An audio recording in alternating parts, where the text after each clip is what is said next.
Coach Harper with Hoop Nation, sitting here with Chris Williams. Chris Williams, the founder of Chris Williams Household. All right, so look, Chris is, could you give us a little bit of background? What would people be familiar with Chris about? Game Elite 2019, Holiday Hoopsgiving, and now the VII group. All right, so Chris is Game Elite 2019. A lot of the younger viewers be more familiar with some of the prospects that you may have had that played with that group. Like, what group of guys are we talking about with that Game Elite 2019 team? We had 7 top 100 guys: Ashton Hagens, Christian Brown, C.J. Walker, Jay Will, C.J. Felder, D.J. Burns at one point, Josh Nickelberry, all at Kentucky, Louisville, Kobe Brown at Missouri, Jay Will at Auburn, CJ is at Oregon, Christian at UGA, Josh at Louisville, and so on. The whole team went Division I. Hunter at Elon, got player at that conference, I think freshman at the conference.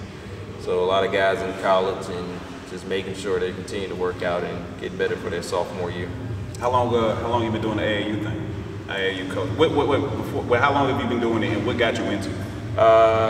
Started coaching, been coaching now for 10 years. Started with Southern Kings when Morris was over at New Birth. Started Southern Kings. Was over there that last year he had with Jamal Price and all those guys. And then when that fell apart or whatever, I went over was blessed to get an opportunity with Winfred and Darby over at Atlantic Express, and that's what really kicked it off. With those guys like Ben Gale, Terrence Phillips, Tookie Brown, Darrell Moore, MJ Walker, that whole team. So what got you into coaching? So 10 years ago, it was 2010-ish, yeah. Right? Prior to that, were you involved with basketball then? No, actually I was in Miami. My younger cousin, Brandon Marshall, and that's when Brandon got traded to Miami. Was down there living that whole life down there. Then he got traded to the Bears. When he went to the Bears, I came home and just been here ever since then. And just got back involved. So you have your own history in basketball. You played way back when? Yeah. Great hair out here, so it's way back when. Don't act like... Played in high school, played in college, Alabama A&M, and played at Baruch up in New York. Lived in New York for about 5-6 years. Came back home, started coaching AAU. After so many years at AAU, had the idea to start a high school Thanksgiving event called Holiday Hoopsgiving, now arguably number 1, number 2 Thanksgiving event in the country. Always top 10 high school event in the country, according to USA Today. And I got that off the ground with the help of Alice, which is Terrence's mom, Brandon Jennings' mom. Alice helped me and my wife get it off the ground from day one. And actually, Terrence was at Oak Hill at the time, and her and Alice actually, him and Alice actually worked the door for us the first year of Hoopsgiving. And the first year we had Wendell Carter, Udoka over at Kansas, a couple other guys, and it just blew up from there. Like the whole lightning in the bottle matchup with Trey Duvall and Colin Saxton in front of about 5,000 people. And it's took off where it is today, and we've added some other events with Bragging Rights and Emerald Coast 16. So what you're saying is that doing all that stuff is easy. That's what it sounds like. It sounds like it's happened very, very. No. For somebody that's trying to grow something, say, because you would agree, do you feel like it's all happened kind of fast? It did kind of move rather quickly? It's definitely hard work, and it's just about who you know and using your relationships. Shout out to the Yellow Pages. Using your relationships to get you started. And then from there, you just gotta find your niche, stay in your lane, keep your head down, and stay focused pretty much. In Georgia, it's a hotbed right now for basketball, whether it's high school or college or even AAU. But at the same time, it's still I guess you can say, a crab in a barrel state, where we don't really support one another unless you're cool with this person over here, or if you're cool with this person over there, and all that type of stuff. So you just gotta get out of that niche of doing things and actually working together and getting stuff off the ground and obviously you're having a lot quicker than it should be. How tough is it, we'll talk AAU basketball real quick, how tough is it for you to build an AAU roster the way that you build your AAU roster, given how many company teams there are down here in this area and how much competition it is just for player by player and keeping guys satisfied? It wasn't just me. I didn't do it on my own. I had the help of my guy Julian Davis and Ozzy and Ricky, and we put it all together. Ozzy goes back with me since high school. Jew, I've known him since college when I was in Huntsville at Alabama A&M. So I mean, all those guys I've been knowing for years, and we just grinded it out, touching neighboring states. Obviously, we had Ashton since he was 9th grade. Once we had Ashton locked in, Jay Will with his family from South Georgia. And then everything else came together. We went up to South Carolina and worked out DJ. And Christian just happened to be in the gym because he stayed the night at DJ's house that night. And worked him out as well. And Mel, his mother, was happy about that and just ended up getting them two. Christian was cool with Josh.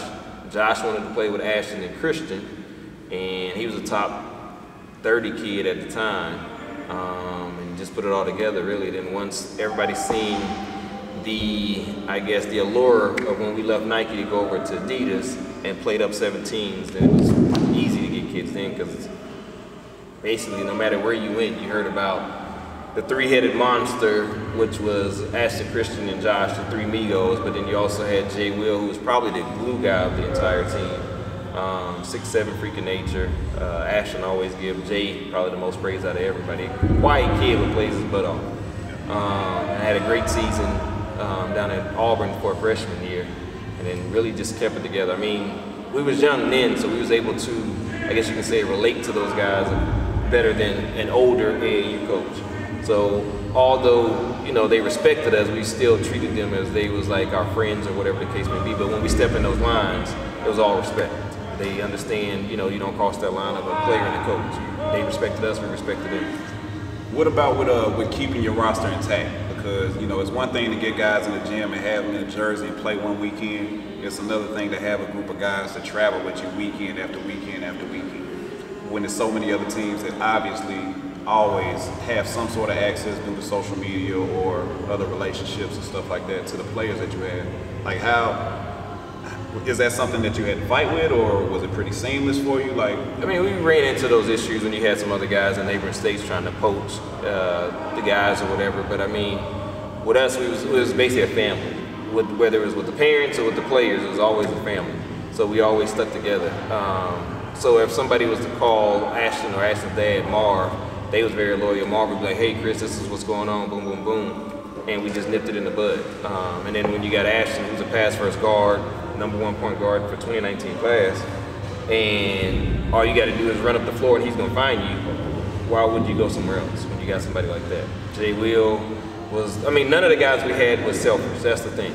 So they could have easily went somewhere else and been a star, but then why do that when you can play around other guys and still be a star in your own right?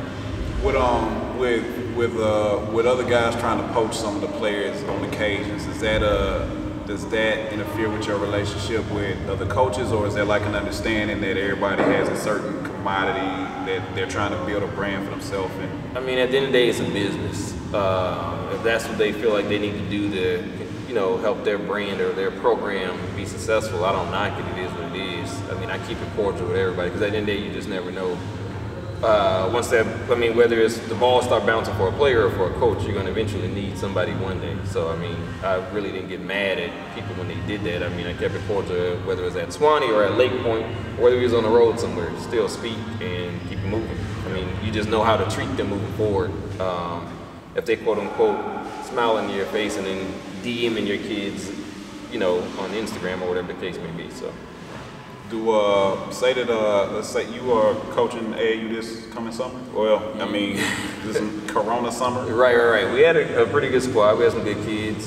Christian Wright, Turtle Jaheim over at Wheeler, Robbie, Caleb Washington, Ernest Ross, top 60 kid, just committed to NC State. Yeah, we had a squad for this summer. Hopefully we'll get to do something before the summer's out, but yeah, we'll have the 17s, Game Elite, 3 SSB, and be pretty solid. Is that a game that you just 3SSB is the new brand that Adidas is rolling out. On the AAU side, I think it's 3-stripe select basketball. It's only 24 teams in the country that's part of that specific circuit under Adidas. And out of Georgia is us and the Celtics. I think we're the only state with 2 teams on that circuit, out of those 24 teams. But it's a pretty elite. So.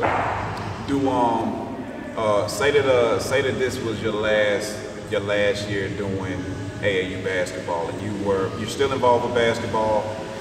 What kind of advice would you be able to give to anybody looking to advance? I guess I don't know if you're advancing your brand as a coach. I don't know if you're advancing the brand as a team. Just the give and take that comes with dealing with kids and parents and all that's involved in the AAU world. What's the best way that you would see fit for, if someone just came to you, I'm thinking about getting in, or I've been in for a couple years and haven't really moved yet. What kind of advice, what would you tell me? What kind of advice would you give me on that front? As a coach, you always got to stay relative to get kids. Obviously, you want your name out there, your brand out there. You can't be somebody unknown trying to go to Florida or Alabama and get a 4- or 5-star kid and they don't even know you. So you gotta always try to stay relative in the game, and then when you're recruiting kids, you also gotta recruit their parents. You don't want to recruit this kid, and he may be a superstar, but now you gotta deal with this headache of a parent who's an asshole every weekend, because that leads to a lot of day drinking at AAU tournaments on weekends. So that being said, when you recruit a kid, you recruit the parent too. So even though they're not playing the game, you want somebody that's going to, 1, support you and be an extension of you, and vice versa to that kid in their ear when they go home and when they're off the court. You don't need to be coaching the kid during the game time, and soon off the court, the parent is, combating everything you're trying to instill and teach that kid. So, how much would you fight with keeping a good kid over having tough parents to deal with? He can go. I don't do the whole arguing with parents, whether it's a mom or a dad or even both. There's plenty of kids out there. If you think your kid is a superstar, you can take it. Your opinion. What's kind of overstepping your boundaries as a parent? And you being the coach, you coached. Last year you assisted at Norcross some, so you've been on the high school front with a national situation and a local situation as far as obviously the kids in the area. You got to live in the area for the most part, and then you've done what you've been doing. What's kind of out of bounds for parents? Because I feel like a lot of parents, they have an agenda. The only reason they're there is because their kid is there and they want what's best for their kid at the end of the day. What do you feel like is kind of having that understanding? We have kids, I have a kid that plays, you have a kid that participates in other areas where you have to advocate for them because they're children and want the best for them. What do you feel like is what do you feel like is within the lines? What do you feel like is outside the lines? How should parents approach? And what's a little bit too much? What you think? I really haven't had any issues with that one parent that just crossed the line. Like I said, I recruit the kid based on the parent and the parent based on the kid at the same time. So, let's say Ashton, for example. Remember in 9th grade, Ashton had a bad game,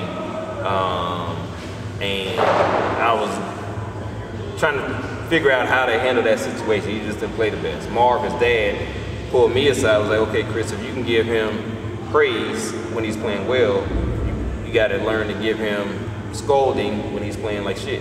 And that's coming from, like I said, Marvin, his own dad. So if he's giving me that leeway to get in his butt when he's playing bad or being a little asshole, then that's the permission I have to do that. And that's the type of parent you want. Not just somebody that wants you to always praise their kid, but when they play like some crap, don't say nothing to them or take it easy. Because you got to hold them accountable on both sides. Pretty much. All right, so holiday Hoopsgiving is going to a whole nother level. You can say that. So, is there any other format where we've had several college games played in the same facility? Does that format exist prior to now, right? It was a classic here back when we was young, like middle school, elementary school. They used to have it at the Omni. And I think Georgia and Georgia Tech used to play in it all the time. It might have been 4 games. Both boys teams and both girls teams at the Omni. I think that's what it was. And then prior to that, it was the last time you had a college basketball event here in the city of this magnitude. It was the Delta Classic, which was 2001, and that's when the last time Kentucky came and played Georgia Tech here at the Georgia Dome. Outside of the regular conferences games or whatever. The SEC tourney that used to be here, but that hasn't been since 2000. All right, so the current holiday Hoopsgiving setup for this coming year, assuming Corona doesn't go crazy, is going to involve which teams? It's 10 teams. On Black Friday, we got Kentucky versus Georgia Tech. On December 12th, it was a quadruple hitter, but set up like the SEC tourney, where it's 2 games in the day, 2 games in the evening. The matchups are LSU versus South Florida, Dayton versus Mississippi State, Memphis versus Auburn, and Clemson versus Alabama. And we added, the college aspect to it due to success of 6 years now of the high school portion of it. For me, it's like, we got all these great high school players coming out of here, whether it's high school or AAU, but we don't have a college event. All we got is college football events. You got the SEC Championship, you got the Peach Bowl, you got the Chick-fil-A kickoff at the beginning of the season, which is now expanded to 3 games as well. And that's someone I did lean on for advice and just picked his brain as well, which is Gary Stoken, who runs Peach Bowl Inc. And we basically just started a college division of Holiday Hoopsgiving, and that's where we are with things. And I think we got teams locked in for the next 3 years, really. Matchups is just this year is pretty big. And the one thing that could have, I guess, that could have made some changes in it was a pandemic, which happened. Just a pandemic. So, but we're staying faithful and believing that everything will be all right. We'll have a committee together working with State Farm, working on hygiene and everybody's safety and that whole nine, and working with the CDC on that. So it's dope. Let's talk about vision real quick. So, part of our history is we actually played together back in high school at Lithonia High School a lot of years ago. Before you had your first holiday Hoopsgiving, you had everything, we had some communication back and forth about teams and all that kind of stuff because I was in the area doing some scouting service-y type stuff. So we had some communication. I remember you telling me before you hosted the first event that you wanted to host something down here in the area that was reminiscent of the Sweet South. It was a showcase that used to be in like South. Yeah, South Gwinnett. What was it called? It might be the thing that they hosted at Brookwood. Yeah, right? it is. I forgot the name of it though. I forget what the name of it is right now. Deep South Classic. Deep South Classic. It's at Brookwood now, but when we was in school, it's shared between South and Brookwood, and it was teams coming from Detroit, Alabama, Utah, coming from all over the country. And we just don't have that anymore, so that's why I started Holiday Hoopsgiving. We had all our teams flying out, going to City of Palms, flying to the Hoop, going to Chick-fil-A. Why not bring a national event here, keep our guys here and play against some competition, and then bring in some teams like an RJ Baird, a Trey Duval, a Udoka, a Wasatch Academy from Utah, and those type of schools and those type of brands pretty much. And we just use that vision to catapult to what we have now, which is the college version of it. Because just like it was nothing high school wise nationally here, there's no college basketball event here. So been working on it since actually January of 2019. The first 2 teams and coaches that committed was Coach Cal and Penny. So shout out to those guys for those 2 first being on board. And then from there it just took off. I mean, you got Will Wade and Coach Pastner and even BP, Bruce Burrow, who will play anybody, anywhere, anytime. So that makes it easy at the same time as far as building the event and getting teams and to play against each other. So, I mean, it's no different with working on the schedule. Like you got some high school coaches that dodges other high schools, and then you got college coaches that dodge other college coaches. So, what when you got everything together, like vision-wise, okay, so we've built to here to where you have this tournament that's bringing in these colleges, this multi-layered tournament, right? That wasn't your initial plan for yourself, though. When you started moving forward and you picked up steam with your AAU team and started getting notoriety, I know a lot of college contacts came with that, and there was some other things that you may have been considering doing career-wise. Yeah, I was actually, the last 2 years prior to getting this started was college coaching assistant. Especially with the kids I had and the team I had, I was getting a lot of attention, a lot of calls. Was a finalist at a couple places, interviewed for a couple places, just didn't happen.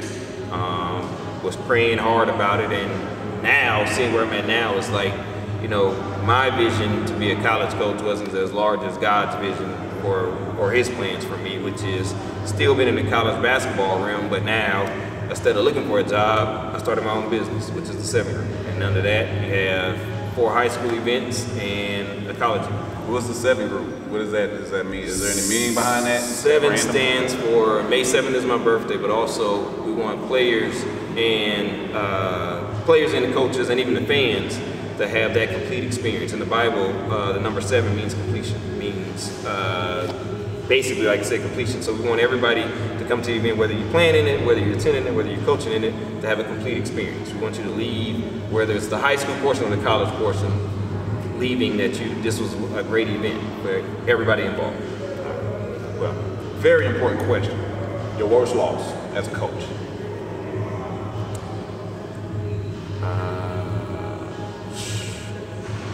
Final 4 in Vegas when Ash and them was 16, we was playing up 17. We lost to Iowa Barnstormers in the Final 4 to buzzer beater. Should have called a time. Iowa Barnstormers? Their whole team is now playing for the Iowa Hawkeyes, and we're loaded. Hey man, McCaffrey and all those guys shoot the lights out the gym. Iowa, right? Yeah, and they hit a buzzer in the corner. Jay Will left and went to go help instead of staying with, I think it might have been McCaffrey in the corner. Hit a 3 and won the game. I should have called a timeout, set up something defensively. I tried to let them play through it and rock through it, and we lost. How long did that bother you afterwards? Does it bother you right this second that you did not call a timeout and get something else defensively? This is only 6 years ago. It definitely still bothers me. It's crazy how they feel about you. Best dude, best person that you feel like your team matched up against? I remember at Lake Point, we played against Emmanuel Quigley, and I forgot his running mate. He played at Rutgers now. He was good too. And we was playing up 16, playing up 17s. Gym was packed at Lake Point, and we just went out there. We was kind of nervous, but Ashton got off to a good start, and then after that, then came Christian, then came Josh, then came Jay Will, and it was a wrap after that. We was just rolling. That was one of the best games. Yeah. That and Zion. We played Zion in Spartanburg, and probably a couple hundred people in front of at that game. Everybody seen the whole Zion block, Josh's dunk against the backboard, one of Zion's best blocks, but we won that game by 20 points. So that was good too. Zion is tough. Zion was tough in person. He was. It's just the athleticism. Is it the same way it looks on TV right now, where it's just he's a more grown of a man? He's definitely better now than when we played him. But he was a grown man then. I remember he tried to dunk on Christian on the far end, and Christian blocked it. The gym went crazy because everybody in South Carolina knew who Christian was, but not on the social media side. So when he blocked Zion, he kind of blew up off that too. So, what about your playing days, man? Who's the best guy you ever played against yourself? Rashad Karoof, hands down. Rashad coming out of high school. 01 was probably like number 1, number 2 in the country. When did you play Rashad? When did you play Karoof? We played against him one time when he was at Cathedral. Yeah. Were you together then? No, I wasn't at Oh my God. That was so embarrassing. I ain't know guys got down like that. Shout out to Rashad Karoof. You know he got a son that's on the way. Yeah, I coached him over at Paideia when he was younger. Paideia, the building. I give a shout out to Paideia real quick.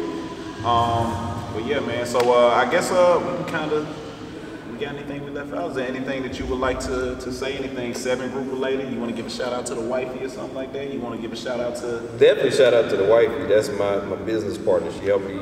She's the brains behind it all. Yeah. She runs it. So definitely shout out to her.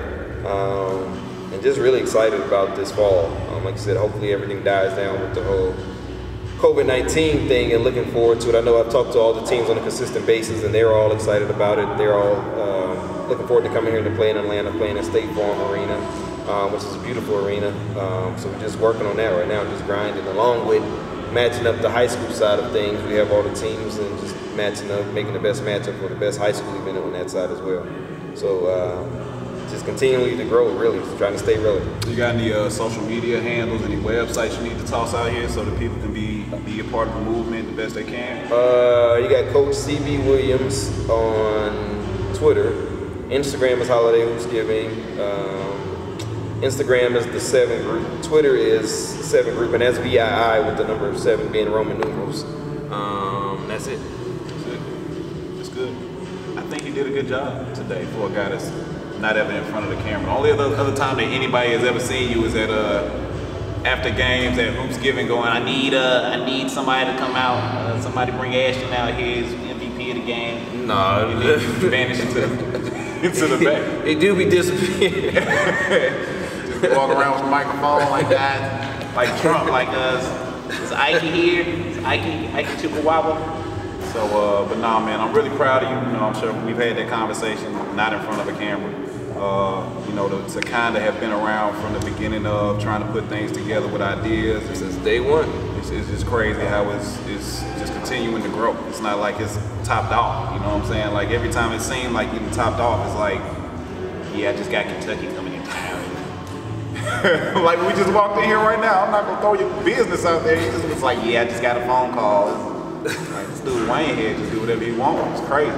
Man, so. just staying creative. Just trying to stay creative and bring some stuff to the city that either A, hasn't been here for a while or just never had it. So just trying to continue to stay positive, optimistic, and keep my foot on the gas. Good work. Appreciate you coming in. Appreciate it. Corona tap. Hand sand, please. Hand sand, please. Thank you. All right, it's Coach Harper with Hoop Nation. Appreciate you, Chris. Appreciate you. Good work.